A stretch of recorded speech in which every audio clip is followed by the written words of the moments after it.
Nova York, 5 de setembro de 2013. Capítulo 5. Henry acorda com a barulheira do trânsito matinal. Estremece ao som das buzinas dos automóveis, com a luz do sol a infiltrar-se pela janela. Vasculha as memórias da noite anterior e por um segundo não se lembra de nada. Uma tábua rasa e negra, um silêncio de algodão. Mas quando semicerra os olhos, a escuridão fende-se, dá lugar a uma dor vaga e tristeza, uma confusão de garrafas partidas e chuva intensa, e um estranho, num terno preto, uma conversa que deve ter sido um sonho. Harry sabe que Tabitha recusou. Essa parte foi real, com a memória muito pungente para poder ser outra coisa senão a verdade. Afinal, foi por isso que começou a beber. Foi a bebida que o conduziu à casa através da chuva, que o levou a parar junto ao poste antes de ir para dentro, e foi aí que o estranho... Mas não, essa parte não aconteceu. O estranho e a conversa travada são produtos de ficção.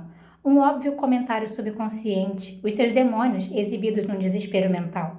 Uma dor de cabeça martela regularmente o crânio de Henry e esfrega os olhos com as costas de uma das mãos. Um peso metálico aflora-lhe a face. Olha para cima furtivamente e vê um bracelete de couro preto à volta do pulso. Um relógio analógico elegante, com números dourados cravados numa base de ônix. No mostrador, um único ponteiro dourado encontra-se imóvel, mal passando da meia-noite. Henry nunca usou relógio. Vê-lo no pulso, pesado e pouco familiar, fala pensar numa algema. Senta-se com as unhas a abrirem a fivela, consumido pelo medo súbito de a pulseira estar presa a ele, de não sair. Mas, a mais pequena pressão, a fivela solta-se e o relógio tomba em cima do edredom redondilhado. Cai virado para baixo, e Henry lê 3 palavras gravadas com uma escrita fina na parte de trás. Aproveite a vida. Ele se levanta da cama com um salto, afastando-se do relógio, e o encara como se o objeto estivesse prestes a atacá-lo. Mas o dispositivo fica simplesmente parado ali, em silêncio. Henry sente o coração bater forte no peito, tão alto que consegue ouvi-lo.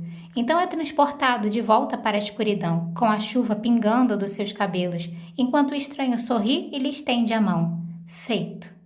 Só que isso não aconteceu. Henry olha para a palma da mão e vê os cortes superficiais cobertos por uma camada de sangue seco. Percebe as gotas vermelho-amarronzadas salpicadas nos lençóis. A garrafa quebrada, então, quer dizer que aquilo também foi real. Mas o aperto da mão do diabo só foi um sonho febril. A dor é capaz de te afetar quando você está acordado, mas também de se infiltrar nos seus sonhos. Certa vez, quando tinha 9 ou 10 anos, Henry teve uma infecção na garganta e ele sentia tanta dor que toda vez que pegava no sono, sonhava que estava engolindo um carvão em brasa ou que estava preso em um prédio em chamas, com a fumaça arranhando a sua garganta. Era só a sua mente tentando dar sentido ao sofrimento. Mas o relógio... Henry consegue distinguir um ruído baixo e ritmado enquanto segura no ouvido. O mecanismo não faz nenhum outro som. Uma noite, em breve, ele vai desmontar o objeto e descobrir que o seu interior não contém nenhuma engrenagem, nada que explique o seu lento avanço. Contudo, o objeto é sólido e até mesmo pesado. Parece real.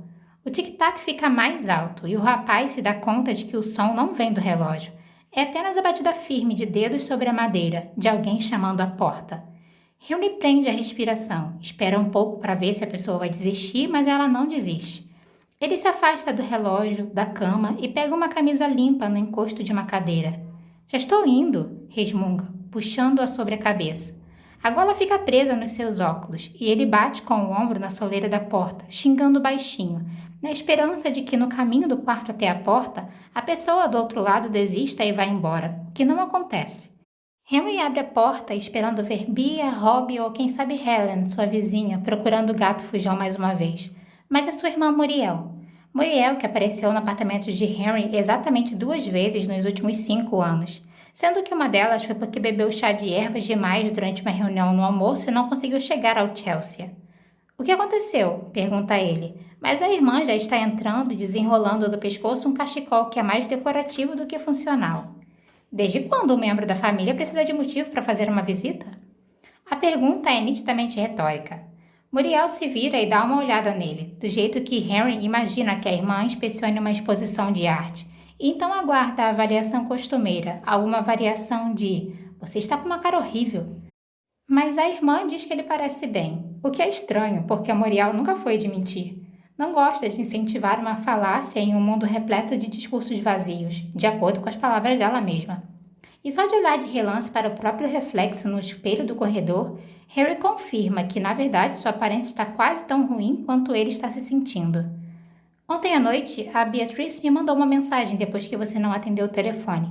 Ela me contou sobre a Tabitha e toda a história do pedido. Sinto muito, Henry. Muriel o abraça, e Henry não sabe o que fazer com as mãos, que acabam pairando no ar em volta dos ombros da irmã até que ela o solte. O que aconteceu? Ela estava te traindo? E Henry gostaria que a resposta fosse sim, porque a verdade é ainda pior. A verdade é que ele simplesmente não era interessante o suficiente. Não importa, continua Muriel. Ela que se foda, você merece coisa melhor. Henry quase solta uma risada, porque já perdeu a conta de quantas vezes Muriel comentou que Tabitha era muita areia para o caminhãozinho dele. Ela dá uma olhada no apartamento.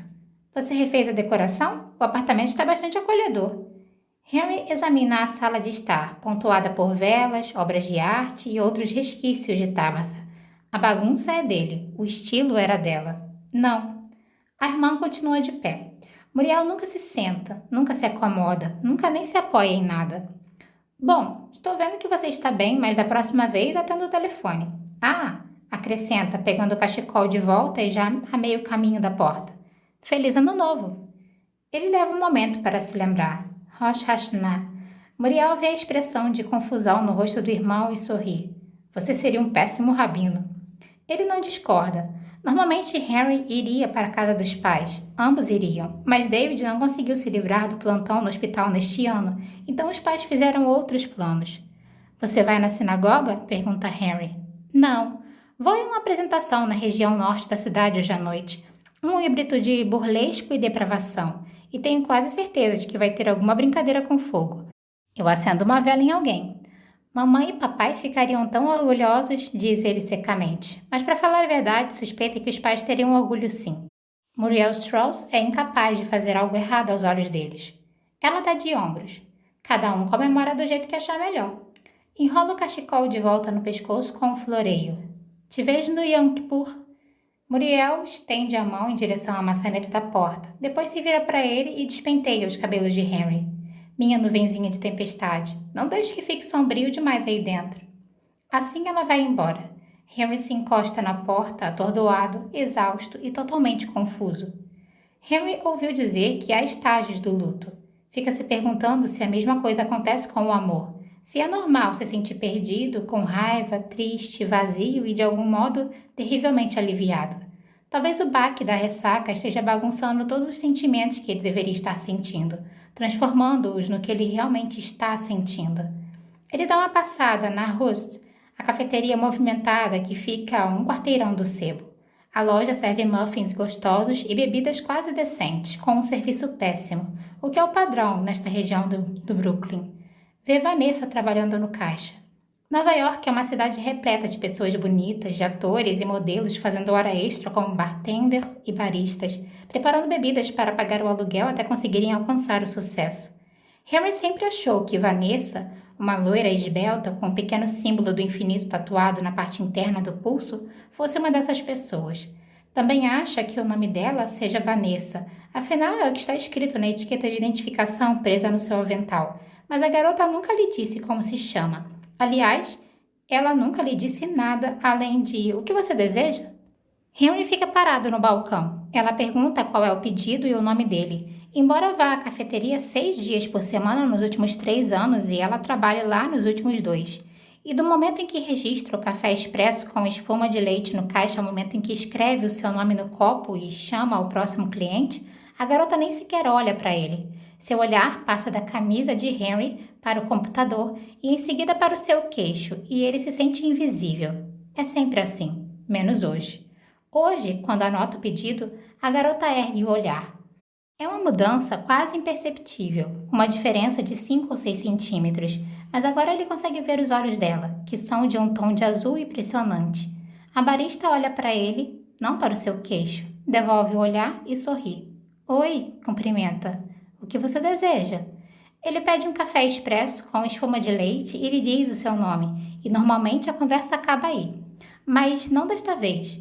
Vai se divertir hoje? Pergunta a garota, puxando o papo enquanto escreve o nome dele no copo. Vanessa nunca puxou o papo com ele antes. Só trabalho, responde Henry, e ela volta a atenção para o seu rosto. Desta vez, ele nota uma ligeira cintilância. Algo de errado nos olhos dela. É uma ilusão de ótica, só pode ser, mas por um segundo o brilho se parece com geada ou névoa. O que você faz? Pergunta a barista, parecendo genuinamente interessada, e quando ele conta que trabalha na última palavra, os olhos dela se iluminam um pouco. Sempre foi uma leitora ávida e não consegue pensar em um lugar melhor para se estar do que em uma livraria. Quando o rapaz paga o café, seus dedos se roçam e ela lhe lança outro olhar. Até amanhã, Henry. A barista pronuncia o nome dele como se o tivesse roubado, com um sorriso malicioso nos lábios. Harry não sabe muito bem se ela está flertando até que pega o copo do café e vê a setinha preta que ela desenhou apontando para baixo. Assim que ergue o recipiente, seu coração dá um tranco como se fosse um motor ligando. A garota anotou o nome e o número de telefone na parte de baixo do copo. Ao chegar à livraria, Henry destranca a grade de aço e abre a porta enquanto termina de beber o café.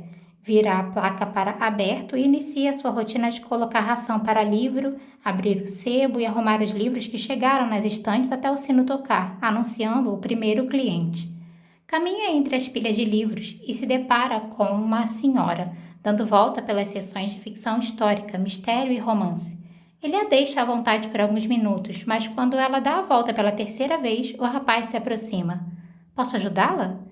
Não sei, murmura ela, meio que para si mesma. Então se vira para olhar para ele e algo muda em sua expressão. Quer dizer, sim, por favor, eu espero que sim. Há uma ligeira radiância nos seus olhos, um brilho aquoso, enquanto a senhora está explicando que está procurando um livro que já leu. Ultimamente não consigo mais me lembrar que li e o que não li, diz balançando a cabeça. Tudo parece familiar, todas as capas parecem iguais. Por que as editoras fazem isso? Por que fazem tudo igual? Henry supõe que tem a ver com as tendências do mercado, mas sabe que dizer isso não vai ser de grande ajuda. Então pergunta se ela se lembra de alguma coisa a respeito do livro. Vejamos. Era um livro grosso. Falava sobre a vida, a morte e a história. A descrição não restringe muito as opções, mas Henry já está acostumado com a falta de detalhes. Há um monte de pessoas que chegam no sebo procurando algum livro, que viram por aí sem conseguir dar nenhuma informação além de a capa era vermelha, ou acho que tinha a palavra garota no título. Era um livro triste e adorável. Tenho certeza de que se passava na Inglaterra. Minha nossa, como anda a minha cabeça. Acho que tinha uma rosa na capa, descreve a senhora. Ela passa os olhos pelas prateleiras, retorcendo as mãos finas como folhas de papel. Fica óbvio que a mulher não vai tomar uma decisão, então Henry decide por ela. Extremamente incomodado, pega um livro grosso de ficção histórica da prateleira mais próxima. Era este? Pergunta, oferecendo a ela uma edição de Wolf Hall, mas assim que pega o livro, sabe que não pode ser aquele. Há uma papoula na capa em vez de uma rosa, e não há nada especialmente triste ou adorável sobre a vida de Thomas Cromwell, mesmo que a escrita seja bela e comovente. Deixa pra lá, diz, já estendendo o braço para devolver o livro à estante quando o rosto da senhora se ilumina de prazer. É este mesmo! Ela segura o braço dele, com os dedos ossudos. É exatamente este o livro que eu estava procurando. Henry mal consegue acreditar, mas a alegria da senhora é tão genuína que ele começa a duvidar de si mesmo. Está prestes a registrar a compra quando se lembra. Atkinson, O Fio de uma Vida. Um livro sobre a vida, sobre a morte e sobre a história, triste e adorável, ambientado na Inglaterra e com uma rosa duplicada na capa. Espera um pouco, diz, dobrando a esquina do corredor e indo à ala de literatura contemporânea para buscar o título. É este aqui? O rosto da senhora se ilumina, exatamente como antes. É, seu espertinho é este mesmo, responde com a mesma convicção. Fico feliz de ajudar, retruca ele, sem saber ao certo se ajudou de verdade. A senhora decide levar ambos os livros, afirmando ter certeza de que vai adorar os dois. O restante da manhã se passa do mesmo modo inusitado. Um homem de meia idade entra na livraria procurando um livro de suspense e vai embora com todos os 5 títulos que Henry recomenda. Uma universitária chega à procura de um livro sobre mitologia japonesa e quando Henry pede desculpas por não ter no estoque, ela se enrola toda para dizer que a culpa não é dele e insiste em deixar um exemplar encomendado, apesar de não saber se vai cursar a disciplina ou não. Um cara com corpo de modelo e um maxilar mais afiado do que uma navalha entra para examinar a seção de fantasia e anota o seu e-mail debaixo da assinatura no recibo de pagamento. Henry se sente desorientado, do mesmo jeito que se sentiu quando Muriel disse que ele parecia bem. Parece e não parece um déjà vu, porque a sensação é completamente nova. É como o 1º de abril, quando as regras mudam, tudo é um jogo e todo mundo participa. Ainda está maravilhado com o último encontro, com o rosto um pouco corado, quando Robbie irrompe pela porta, fazendo o sino tilintar atrás de si.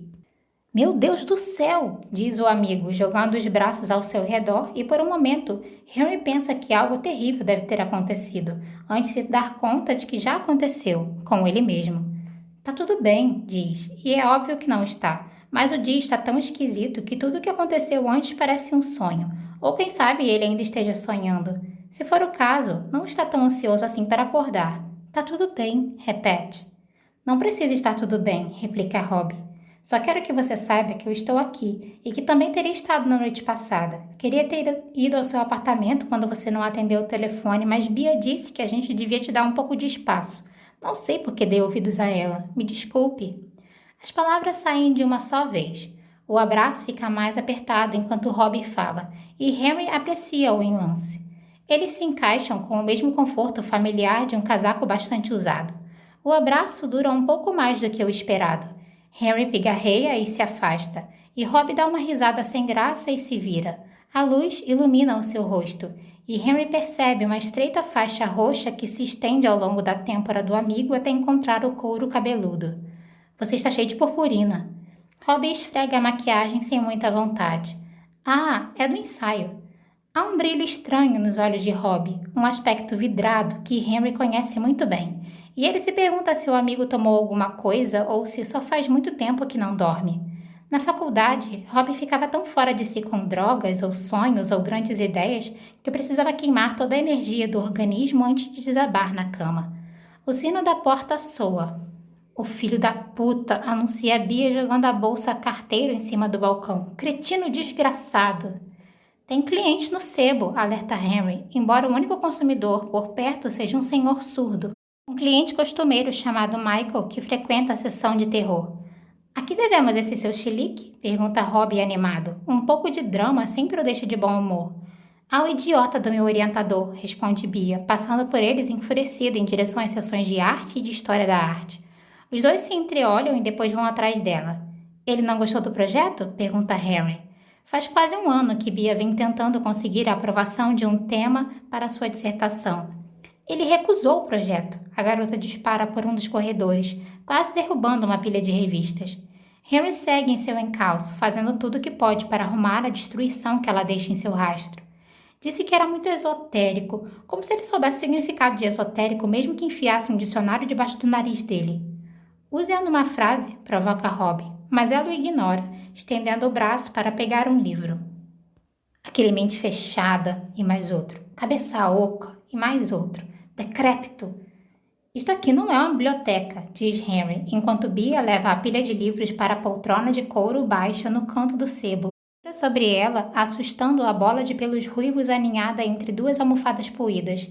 Desculpe, livro, murmura, colocando o gato com cuidado sobre o encosto da poltrona gasta, onde ele faz a sua melhor imitação de pedaço de pão mal-humorado. A garota continua a soltar uma torrente de xingamentos em voz baixa enquanto folheia as páginas. Eu sei exatamente do que a gente precisa, diz Robbie virando-se em direção ao depósito. Meredith não guarda umas garrafas de uísque nos fundos? E apesar de ainda serem 3 da tarde, Henry não protesta. Ele afunda no chão e senta encostado na estante mais próxima, com as pernas estendidas, sentindo-se insuportavelmente cansado de repente. Bia o olha e solta um suspiro. Sinto muito, começa, mas Henry gesticula para que ela pare de falar. Por favor, continue acabando com seu orientador e com a minha sessão de História da Arte. Alguém tem de agir de um jeito normal. Mas ela fecha o livro, coloca-o de volta na pilha e se senta ao lado de Henry no chão. Posso te dizer uma coisa? A voz dela fica um pouco mais alta ao final da frase, mas ele sabe que é uma pergunta. Estou feliz por você ter terminado com Tabitha. Henry sente uma pontada de dor, como quando cortou a palma da mão.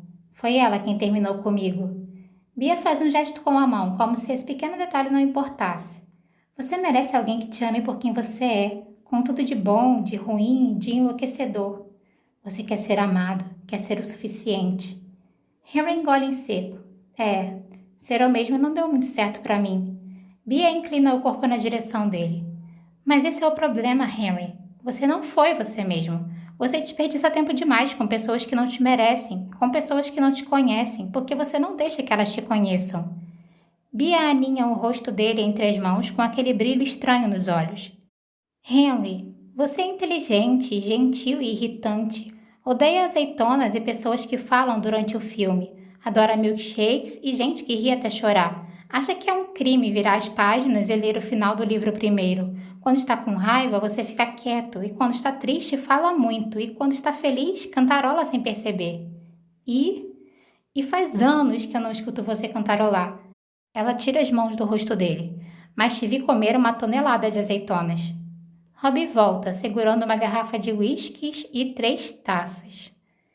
O último cliente da livraria vai embora e então Robbie fecha a porta, virando a placa para fechado.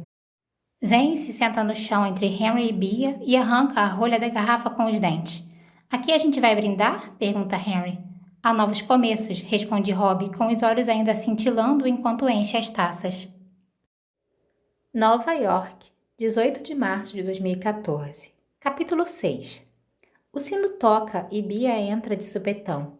Robbie quer saber se você está evitando-o, diz no lugar de um oi. Henry sente uma pontada no coração. A resposta é sim, óbvio, mas também não, não estou. Ele não consegue esquecer a mágoa no olhar do amigo, mas isso não é desculpa para o modo como agiu, ou talvez seja. Vou tomar o seu silêncio como um sim, continua Bia. E onde é que você anda se escondendo? Henry tem vontade de dizer, a gente se viu no seu jantarzinho, mas fica se perguntando se ela se esqueceu da noite inteira ou só das partes de que Adi participou. Falando nisso, Bia, esta é a Adi. Beatrice se vira para ela e por uma fração de segundo, Henry acredita que a amiga se lembra, porque Bia olha para Adi como se a garota fosse uma obra de arte, mais uma com o que já tinha se deparado antes. Apesar de tudo, Henry espera que a amiga acene com a cabeça e diga: "Ah, que bom te ver de novo." Mas Bia sorri e diz: "Sabe, tem algo de atemporal no seu rosto." E ele fica abalado pela estranheza do eco, pela intensidade do déjà vu. Contudo, Adi apenas sorri de volta e responde: "Já me disseram isso antes." Enquanto Bia continua estudando Adi, Henry a estuda. Sempre apresentou uma aparência impecavelmente refinada, mas hoje tem tinta neon nos dedos, uma marca dourada de beijo na têmpora e o que parece ser açúcar de confeiteiro na manga da blusa. "O que você andou aprontando?" pergunta o rapaz. Ela olha para si mesma. "Ah, eu estava no Artifact", exclama, como se ele devesse saber o que isso significa. Ao ver a confusão na expressão do amigo, ela explica. De acordo com Beatrice, o Artifact é metade parque de diversão e metade exposição de arte, um amálgama interativo de instalações que fica no High Line. Enquanto Bia fala das câmaras de espelhos, das cúpulas de vidro repletas de estrelas, das nuvens de açúcar, das penas flutuantes por causa de brigas de travesseiros e dos murais feitos com milhares de bilhetes de pessoas desconhecidas, o rosto de Adi se ilumina. E Henry pensa que deve ser difícil surpreender uma garota que já viveu 300 anos. Assim, quando ela se vira para ele com os olhos brilhando e diz: "A gente precisa ir lá." Não há nada que Henry gostaria mais de fazer. É óbvio que o sebo ainda é um problema, porque ele é o único funcionário e ainda faltam 4 horas para o horário de fechamento. Mas o rapaz tem uma ideia. Henry pega um marcador de páginas, o único item promocional da livraria, e começa a escrever no verso. "Ei, Bia", diz empurrando o cartão improvisado por cima do balcão. "Você se importa de fechar o sebo?" "Eu tenho mais o que fazer", replica a garota, mas olha para a caligrafia apertada e inclinada de Henry. "Biblioteca, a última palavra." Bia sorri e guarda o marcador de páginas no bolso. "Divirtam-se", diz, acenando para que ambos saiam da livraria. Nova York, 5 de setembro de 2013. Capítulo 7. Às vezes, Henry gostaria de ter um gato. Supõe que poderia simplesmente adotar livro, mas parece impossível separar o gato ruivo da última palavra. E o rapaz não consegue se livrar do pensamento de que o velho gato viraria pó antes de chegar ao apartamento dele. O que Henry sabe muito bem é um jeito mórbido de pensar na conexão entre pessoas e lugares, ou, nesse caso, entre animais de estimação e lugares. Mas está anoitecendo e ele bebeu um pouco mais da conta. Bia tinha uma aula para dar e Robin precisava ir à peça de um amigo, de modo que está sozinho outra vez, voltando para um apartamento vazio e desejando que tivesse um gato ou algo do tipo esperando. Ele experimenta um cumprimento enquanto entra em casa. Oi, gatinho, cheguei, diz, antes de perceber que a frase faz dele um solteirão de 28 anos que fala com um pet imaginário e isso lhe parece infinitamente pior. Henry pega uma cerveja na geladeira, encara o abridor de garrafa e se dá conta de que o objeto pertence a Tabitha. Um treco verde e cor-de-rosa no formato de um lutador de luta livre que ela comprou em uma viagem ao México no mês passado. Deixa o abridor de lado, vasculha uma gaveta da cozinha atrás de outro e encontra uma colher de pau, um imã de companhia de dança e um punhado de canudos ridiculamente retorcidos. Depois olha ao redor e vê mais dezenas de objetos espalhados pelo apartamento, todos de Tabitha. Então pega uma caixa de livros, esvazia o conteúdo e começa a enchê-la outra vez, dessa vez com post-its, brochuras, um par de sapatilhas de balé, uma caneca, uma pulseira, uma escova de cabelo e uma fotografia. Termina a primeira cerveja, abre a segunda na beira da bancada e segue adiante, passando de um cômodo para o outro, o que é mais um passeio sem rumo do que uma procissão metódica. Uma hora depois, a caixa ainda está na metade, mas Henry perdeu a disposição. Não quer mais fazer aquilo, nem mesmo ficar ali, em um apartamento que lhe parece, de algum jeito, vazio e entulhado de coisas ao mesmo tempo. Há espaço demais para pensar, mas não o bastante para respirar. Henry se senta, com as pernas irrequietas, entre as garrafas vazias e a caixa pela metade durante vários minutos, e então fica de pé num salto e sai para a rua. O Merchan está cheio, como sempre. É um desses bares de bairro cujo sucesso tem mais a ver com a proximidade da vizinhança do que com a qualidade das bebidas. Uma instituição local. A maioria das pessoas que frequentam o Merchan se referem a ele simplesmente como o bar. Henry desliza entre a multidão e escolhe um lugar na ponta do balcão, esperando que o ruído de fundo do ambiente o faça se sentir um pouco menos solitário. Mark, um homem de 50 e poucos anos, com costeletas grisalhas e um sorriso de revista, está trabalhando esta noite. Geralmente, Henry leva cerca de 10 minutos para chamar a atenção do bartender, mas hoje o homem vai direto em sua direção, ignorando a ordem de chegada. Ele pede uma dose de tequila e Mark volta com uma garrafa e 2 copos. Por conta da casa, diz, servindo uma dose para o rapaz e outra para si. Henry esboça um sorriso amarelo. Pareço tão mal assim? Mas não há pena no olhar de Mark, só uma luz estranha e sutil. Você está com uma aparência ótima, replica ele, do mesmo jeito que Muriel, e é a primeira vez que o bartender lhe dirige mais de uma frase. Normalmente, suas respostas se limitam a repetir os pedidos e a aceno de cabeça. Fazem um brinde, e Henry pede mais uma dose, e depois outra. Sabe que está bebendo demais, rápido demais, acrescentando as doses de agora às cervejas que bebeu em casa e ao uísque que tomou no trabalho. Uma garota se aproxima do bar e olha de relance para Henry. Ela desvia o olhar e depois volta a atenção para ele, como se o visse pela primeira vez. O brilho surge de novo, uma camada de luz sobre os seus olhos, enquanto a garota se aproxima. Henry não consegue entender o seu nome, mas tanto faz. Tentam conversar em meio ao barulho. Ela pousa a mão primeiro no seu antebraço e depois no ombro antes de deslizá-la pelos cabelos. Vamos lá para casa, pede. E Henry se sente muito atraído pela necessidade e pelo desejo evidente na voz da garota. Mas as amigas dela chegam e a levam embora, com os olhos brilhando também, enquanto se desculpam. Dizem que ele é um cara muito gente boa e desejam uma boa noite. Henry desliza do banco e se dirige ao banheiro. Desta vez, pode sentir as cabeças virando na sua direção. Um rapaz o pega pelo braço e diz alguma coisa a respeito de um projeto fotográfico e de como ele seria perfeito para o trabalho, antes de entregar um cartão para contato. 2 mulheres tentam atraí-lo para o seu círculo de conversa. Eu queria ter um filho que nem você, diz uma. Um filho? Pergunta a outra com uma risada estridente, enquanto ele se desvencilha de ambas e escapa pelo corredor em direção ao banheiro. Harry apoia o corpo na bancada da pia. Não faz a menor ideia do que está havendo.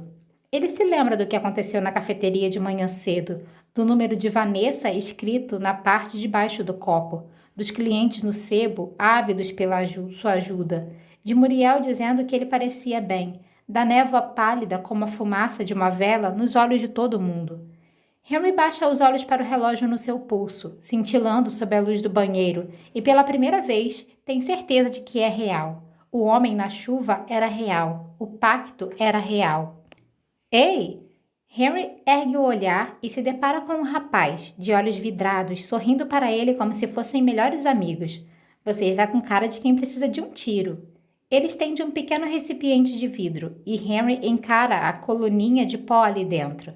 Tinha 12 anos quando se drogou pela primeira vez, quando alguém passou um baseado para ele atrás das arquibancadas do estádio na escola. Henry sentiu a fumaça queimar seus pulmões e quase vomitou, mas depois tudo ficou um pouco mais suave.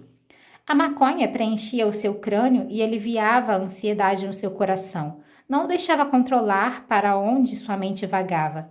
Os comprimidos de Valium e de Xanax funcionavam melhor, entorpecendo tudo de uma só vez, mas ele sempre evitou as drogas mais pesadas, por medo. Não de que alguma coisa pudesse dar errado, mas o contrário, de que desse muito certo. Medo do escorregão, da queda, de saber que seria forte o suficiente para parar. De qualquer maneira, ele nunca foi fissurado pela euforia, não exatamente, mas pela quietude, o efeito colateral secundário. Tentou não usar drogas por causa de Tabitha, mas Tabitha se foi e, na verdade, não importa, não mais. Agora, Henry só quer se sentir bem. Despeja o pó no polegar sem ter a menor ideia se está fazendo direito e aspira a droga, cujo efeito bate como um frio brusco e repentino. Depois, o mundo se abre. Os detalhes ficam nítidos, as cores se acendem e, de algum modo, tudo fica mais perceptível e turvo ao mesmo tempo. Henry deve ter dito alguma coisa porque o rapaz dá uma risada, estende a mão e limpa alguns salpicos da sua bochecha. O toque é como um choque de estática, uma fagulha de energia no ponto onde as peles se encontram. Você é perfeito, diz o desconhecido, deslizando os dedos pelo seu maxilar. E Henry enrubesce com uma onda de calor vertiginoso que o faz precisar se afastar. Desculpa, diz voltando para o corredor. Ele se encosta na parede escura e espera o mundo parar de girar. Ei! Henry ergue o olhar e encontra um rapaz cujo braço está ao redor dos ombros de uma garota. Ambos são altos, esbeltos e graciosos.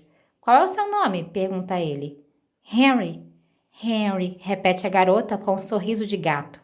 Ela o olha com um desejo tão evidente que Henry fica chocado.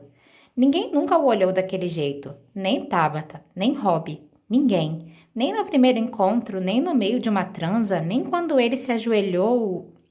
Meu nome é Lúcia, e esse é o Benji. A gente estava procurando você, diz ela. O que eu fiz? O sorriso da garota encurva. Nada, por enquanto. Ela morde os lábios e o rapaz, com um rosto lânguido de desejo, olha para Henry. A princípio, ele não entende do que os dois estão falando, mas logo a ficha cai. Henry solta uma gargalhada, um som desenfreado e estranho. Nunca participou de um menage, a menos que contasse a vez em que ele, Robbie e um amigo ficaram absurdamente bêbados na faculdade e, mesmo assim, ainda não sabe muito bem até que ponto chegaram.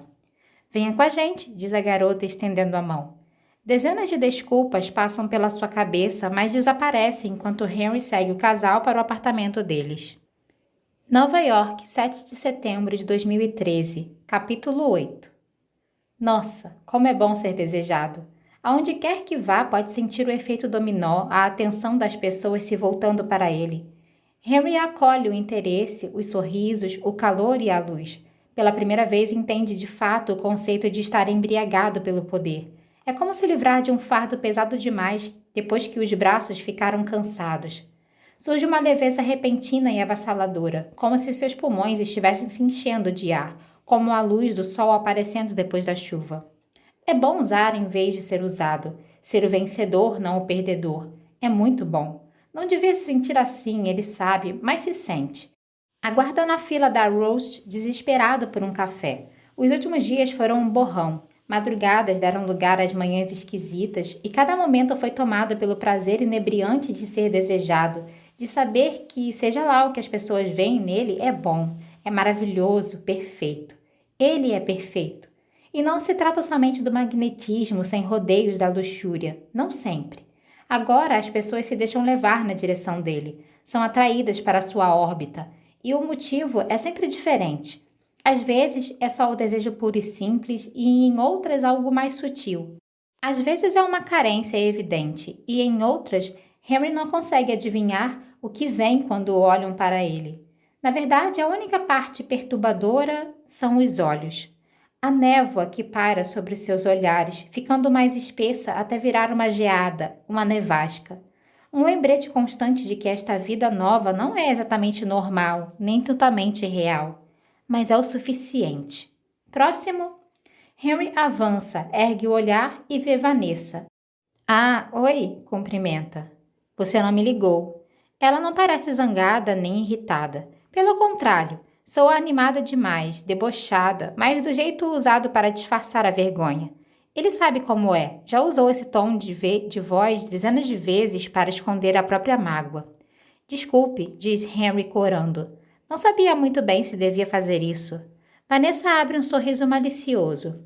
A história do nome e do número de telefone foi muito sutil? Henry ri e desliza o celular para ela no balcão. Liga para mim, pede ele. A garota digita o número de telefone e aperta o botão de chamar. Pronto, diz Henry, pegando o celular de volta. Agora não tenho mais desculpas. Ele se sente um idiota assim que diz isso, como um moleque repetindo as falas de um filme, mas Vanessa fica corada e morde o lábio inferior. Henry se pergunta o que aconteceria se a chamasse para sair agora. Se pergunta se a garota tiraria o avental e passaria por baixo do balcão, mas não tenta nada, apenas diz, vou te ligar. E ela responde, acho bom. Henry sorri e se vira para ir embora. Quando está quase chegando à porta da cafeteria, escuta alguém chamar seu nome. Sr. Strauss?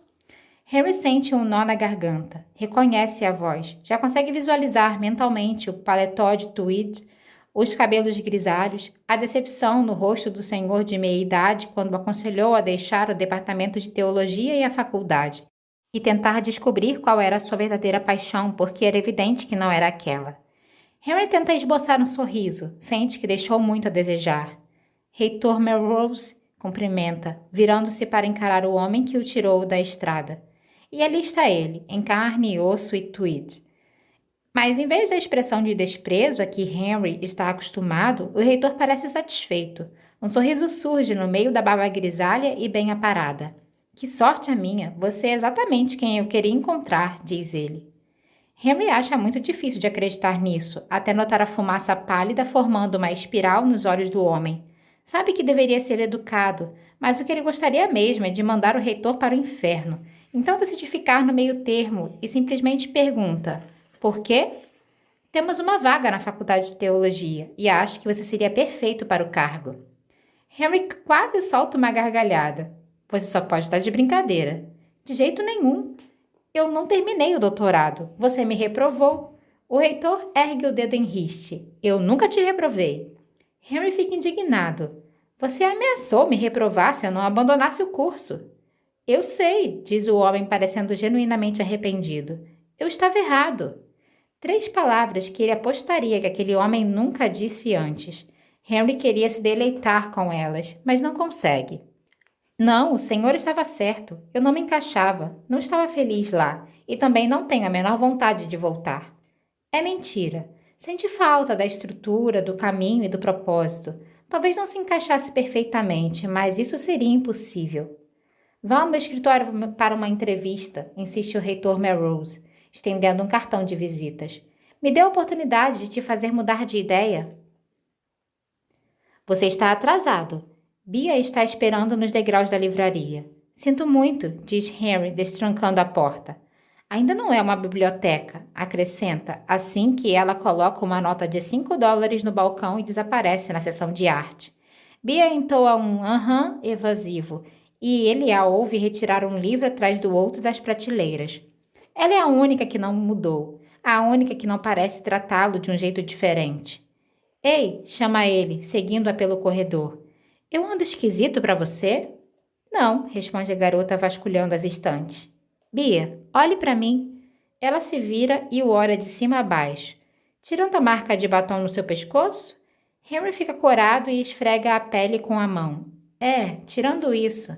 Ela dá de ombros. Na verdade, não. Mas nos olhos dela, aquele brilho inconfundível e a superfície indistinta e iridescente parece se espalhar enquanto Bia o examina. Sério? Nada? Ela tira um livro da prateleira. O que você quer que eu diga, Henry? Pergunta ela brevemente, procurando pelas palavras certas. Você se parece com você mesmo. Quer dizer que você não... Ele não sabe como perguntar. Você não me deseja? Bia se vira, olha para ele por um longo momento e em seguida cai na gargalhada. Desculpa, querido, diz assim que recupera o fôlego. Não me entenda mal, você é uma graça, mas eu continuo sendo lésbica. No instante em que ela diz isso, Henry se sente ridículo e ridiculamente aliviado. Por que você está me perguntando isso? Eu fiz um pacto com o diabo e agora toda vez que alguém olha para mim, vê só o que quer ver. Ele balança a cabeça. Nada, deixa pra lá. Bom, diz ela, acrescentando mais um livro à sua pilha. Acho que encontrei um novo tema para a minha tese. Bia leva os livros ao caixa e os coloca em cima das notas fiscais e dos recibos. Henry observa enquanto a amiga vira as páginas até encontrar o que estava procurando em cada exemplar e em seguida dá um passo para trás para que ele possa ver o que descobriu. 3 retratos, todos versões de uma jovem, embora pertençam nitidamente a épocas e movimentos artísticos diferentes. O que é isso? Eu a chamo de O Fantasma na Moldura. Um deles é um esboço feito a lápis, com contornos indefinidos e inacabados. Nele, a mulher está deitada de bruços, emaranhada nos lençóis. Os cabelos se avolumam ao redor dela, e o seu rosto não passa de sombra e de sardas levemente espalhadas pelas bochechas. O título da obra está escrito em italiano. O portato all'estel a letto. A tradução pode ser lida logo abaixo. Eu levei as estrelas para a cama. A segunda obra é francesa e se trata de um retrato mais abstrato, pintado com os tons vívidos de azul e verde do impressionismo. A mulher está sentada na praia, com o livro virado para baixo ao seu lado na areia. Está olhando para o artista por cima do ombro e somente o contorno do seu rosto é visível. Suas sardas são um pouco mais do que borrões de luz, ausências de cor. A obra se chama La Sirène, a sereia. A última é um entalhe na madeira, a escultura de uma silhueta permeada de luz, com túneis precisos escavados em um painel de cerejeira. Constelação. Viu? Pergunta Bia. São retratos. Não, corrige ela. São retratos da mesma mulher. Henry ergue a sobrancelha. Isso é um exagero. Olha o ângulo do maxilar, a ponte do nariz e as sardas. Conte quantas são. Harry conta. Em todas as imagens há exatamente 7 sardas. Bia toca o primeiro e o segundo retrato. O italiano foi feito na virada do século XIX. O francês é de 50 anos mais tarde. E este aqui, diz ela apontando para a foto da escultura, é dos anos 1960. Então pode ser que um retrato tenha sido inspirado no outro, conclui Henry. Não existia uma tradição de... esqueci o nome, mas era basicamente uma espécie de telefone visual. Um artista tinha preferência por determinado tema, depois outro artista se inspirava nele e assim por diante. Era como se tivessem um padrão. Mas Bia já está acenando para que ele pare de falar. Com certeza, nos léxicos e bestiários, mas não nos movimentos de arte formais. Isso é o mesmo que colocar uma garota com um brinco de pérola em um quadro de Warhol e de Degas, sem nunca ter visto a obra de Vermeer antes. E mesmo que ela tenha se transformado em um modelo, o fato é que esse modelo influenciou séculos de arte. Ela é um pedaço de tecido conjuntivo entre uma época e a outra. Então, repete Henry. Então, quem era ela? Os olhos de Bia estão radiantes, assim como os de Robbie ficavam às vezes quando realizava uma atuação perfeita ou cheirava uma carreira de cocaína. E Henry não quer desencorajá-la, mas ela está obviamente esperando que o amigo diga alguma coisa. Tá bom, começa ele com gentileza. Mas, Bia, e se ela não era ninguém? Mesmo que esses retratos sejam baseados na mesma mulher, e se o primeiro artista simplesmente a inventou? Bia franze o senho, já balançando a cabeça. Olha só, ninguém quer que você encontre o tema da sua tese mais do que eu. Pelo bem deste sebo e da sua saúde mental. E isso tudo parece muito legal, mas o seu último projeto não foi vetado por ser excêntrico demais? Esotérico. Certo. E se um tema como o pós-modernismo e seus desdobramentos na arquitetura de Nova York era esotérico demais, o que você acha que o reitor Parrish vai pensar sobre isso? Ele fez um gesto, abarcando os livros abertos, com os rostos sardentos olhando para os dois de cada uma das páginas. Bia, em silêncio, olha para Henry por um longo momento e depois para os livros no balcão. Puta merda! Grita, pegando um dos exemplares enormes e saindo em disparado da livraria. Ele vê a amiga ir embora e solta um suspiro. Isto aqui não é uma biblioteca! Grita atrás dela, devolvendo o restante dos livros para a estante.